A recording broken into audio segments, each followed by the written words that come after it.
Joining us now to talk about it is Illinois Congressman and my law school classmate, Raja Krishnamoorthi. Congressman, no Socratic method today, but we're glad to have you on the show. Hey, great seeing you, Julian. Good to see you. Like, is a shutdown all but inevitable by the end of the month? And what do you make of far-right members using talks to push for a baseless impeachment inquiry? Gosh, I hope not. I hope that a shutdown is not inevitable. As you know, a shutdown would hurt millions of people and harm, the Social Security Administration's ability to provide customer service to so many seniors. It would hurt FEMA's ability to respond to disasters. It would hurt, our active duty military and their ability to get military pay. And so this is a huge, harm that would be actively inflicted on millions of people.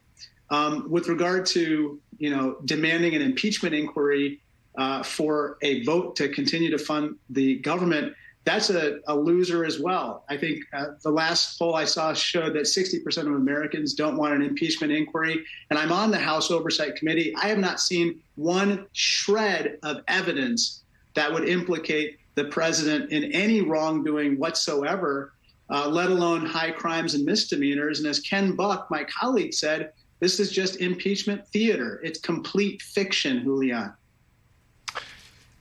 With Speaker McCarthy, you have a speaker who, let's just be honest, has a fairly weak hold on his caucus, and many have argued over-listens to folks like Marjorie Taylor Greene. Do you think that the nation can trust Speaker McCarthy's leadership right now? Well, I'm a little concerned about that, honestly, and I hope that he doesn't give in to those far-right demands. He should know that there are a lot of Democrats who would be willing to support funding the government on an appropriate basis. Hakeem Jeffries has done a fabulous job of reaching out to the speaker and working with him wherever needed, including in funding the government. And I think that he should, instead of tacking to the far right and the extreme, he should tack back to the center and where the vast majority of the American people are, which is fund the government and do your job. New exclusive reporting from NBC News dives into how the White House is ramping up a war room to battle an expected impeachment inquiry. It says, quote, Biden's aides and allies say they are preparing to vigorously push back against an impeachment inquiry and present it as an evidence-free partisan sham that shows a GOP penchant for chaos. How should Democrats push back against this waste of time?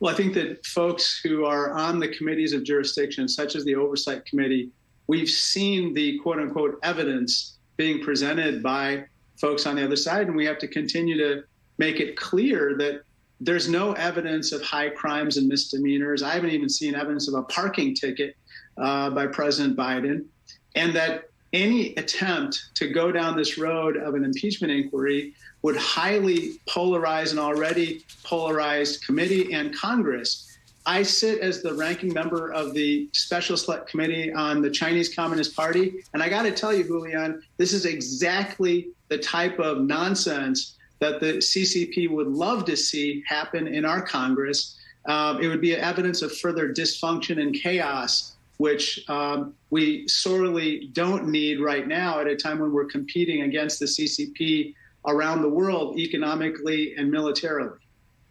Illinois Congressman Raja Krishnamoorthi. Thank you, Congressman.